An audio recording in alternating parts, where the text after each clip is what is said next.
Alright, bro, I'm gonna give you a basic setup, kind of telling you what my studio was in the basement. I'm gonna show you all the tools, and then what I'm gonna do is I'm gonna put on a better quality microphone for my cell phone. So this is my old Rodecaster. This is where I will call you, and when you're connected to the laptop, this is the fader that I would use, and then I will typically use Bluetooth. You could use this one as well, but we'll get into that in a minute. Anyway, this is the Rodecaster G1, or the Maonocaster G1. As you can see, this is the one I was talking about that's $50. This is the microphone that I use. Let me see if I can open it up with one hand. This is the microphone that I use, where I basically take this piece and I plug it up to the area of my phone. I said the area of my phone, that sounded kind of stupid. But where you plug up the charger. These are mics. So when you see me walking around, now, as you can see, you use the USB-C cord, the same thing like this, to charge it, and you put it in a power block. But look at these. These are real microphones, and you just clip them. You know, this thing costed me, I think, 10 bucks on Amazon, and you see, and it charges. So that's what I typically use when you see me ride around in the car. This right here is basically just a dock. It adds extra USB. You can plug this up to a laptop that has the USB-C, which is a typical standard. And then you could plug up SD cards right here, you know, that are typically in cameras or stuff like this. Now, this adds an extra USB, and it adds, I think, another USB-C, and then it adds an HDMI cord that typically is in a monitor. This is something from work. I'm not giving it back if anyway. Now, what we could do is, if you have one of these right here, you could export the file, and then, you know, we could use a USB drive where I just drive into the city, and then you just drop the files on this, and then I just email it back, or I'll bring it back and we upload it. That's the slow way. If we have to do it that way, we can. I did this for like some files that I just want to have some extra. So I'm gonna put this on right now, and I'm gonna continue the video. All right, now what I like about these microphones, I have one that's clipped on to me right now. But let's say I was talking to you and I wanted to get an interview where we're both talking.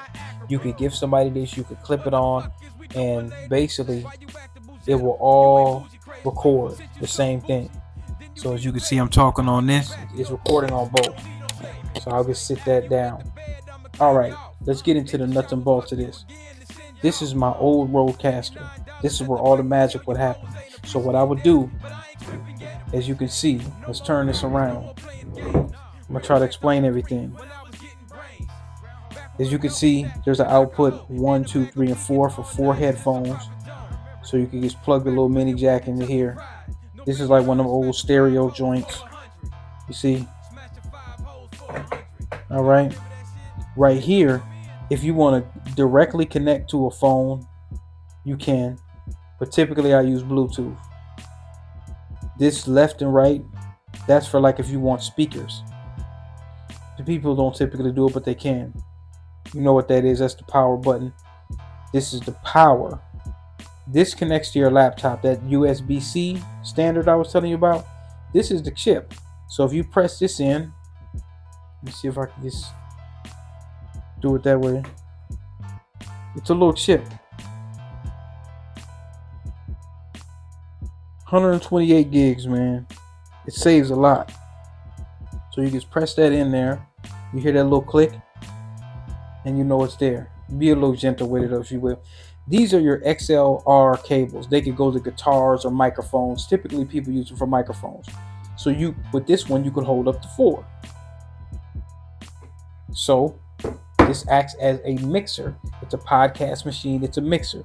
So for example, I have number one. So I could lower the mic. I could not pause it, but I could mute it. I could I can mute it to where you can't hear what I'm saying, and then I could just mute the earphones, you know, for that channel 1, 2, and 3, or 1 through 4. This would be when you're connected to the USB, which is typically your laptop. Where to go? I just seen it somewhere. Yeah, right there. Yeah, so when I'm playing all this stuff, when I'm talking about, you know, artists and rappers or politics, or we talking about whatever that comes from the laptop. So it's an input coming from the laptop to here. This is the cell phone. This for this right here. Where's that? That right there. So if you want to hook up another phone, you could hook up another phone if you want. This is for the banks. Like, you could record voices, you could record anything, and you could assign it to these banks.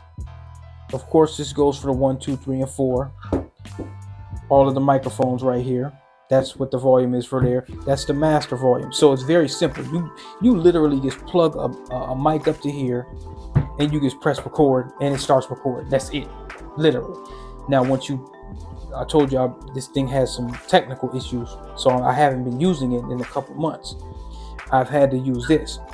I bought this because it was cheaper. It has 48 volume, phantom power. So the difference between dynamic mics and condenser mics, dynamic mics, they kind of got their own power. If you have a condenser mic, then you're going to press 48V. Otherwise, you never want to press that. This has YouTube, or not YouTube, this has Bluetooth. So you could turn, when you connect this, and this is mainly, I was telling you, for the live stream. This does the same thing as this. The difference is you don't record anything internally on here. This actually, you can record it internally. You see the record button. There's no record button for this. This is mainly for like lives, or if you're using StreamYard, you can turn the gain up, which makes your microphone louder. You can turn the reverb up. It has a couple little effects. Direct monitor, so you could hear so you can hear yourself out of the earphones. As you can see, this one right here has just one XLR. You can only plug up one mic or one guitar or whatever has an XLR cable. So what you're gonna do is you're gonna plug up which one? You're gonna plug this USB-C cable. Of course, it looks like this. So it comes with a cable. It's $50. It's pretty nice for price to do what it does. You plug that up to your laptop. You cannot use this as a standalone system. It has to be connected to a laptop. It must. Either a laptop or, a tablet or something, preferably a laptop. This you could use by itself. You do not have to hook this up to a laptop at all. Matter of fact, if you want, you can actually give somebody this chip. Everything will be saved on this chip, and then what you do is you take that chip and you plug it up into like a little converter, and in that converter it goes into something like this. See, an SD. That's an SD chip. Matter of fact, let me see. Does this have any? Yeah, so it comes in like a converter. That chip that I showed you is really, really small. So there's like a little adapter. It usually comes with the SD chip, and then you just plug it in there, and then you can plug this into your laptop. This is really a dock. You see what I'm saying? It's a dock. It's a hub. What they call it, 7-in-1 hub. 1, 2, 3, 4, 5, 6, 7. 7 port hub. Where you can just connect, extend additional stuff on your laptop. That's what that's for. So that's kind of giving you a breakdown, man. Your headphones for something like this, and let's just pretend this is the newer version, the Duo, which is like $500 or $600, and then there's the new one of this that's like $700 or $800, or $600 or $700 or something. You don't need that $100 headphones, man. You get some headphones for about $20-$30. It really ain't gonna matter. You get the microphone for about $100. You get the little microchip right here. You get a little microchip for, I think it's like $15-$20. You get maybe a microphone stand, XLR cable. You get those for like $10, $15 at the most. my account manager at Sweetwater will take care of you when it comes to that. So you got to ask your question. You want high quality. The quality, of course, is going to be a little higher than this. This is pretty good damn quality for 50 bucks. But this is mainly for live streams. You cannot record anything specifically in this machine. As you can see, there's no inputs. It's specifically set up for you to have a laptop. So this would be cool for like Podbean going live or StreamYard. But this you could do anything. You know, so it all depends on what you want. What do you want to do? This would probably be a little easier for you because you know you can control the stuff, and then like I say, when you're ready to export the file, you could turn this into what they call file transfer mode, like that video I showed you. You export that to your laptop, you drop and drag it over to a USB here, or like you said, so we ain't got to be wasting a bunch of gas, and it's gonna be cold in a minute. You can we could upload it to Google Drive or use WeTransfer or something like that. So I'm giving you the final breakdown. Just pretend there's no monitors, pretend there's no laptops, and none of that. That's what you could do.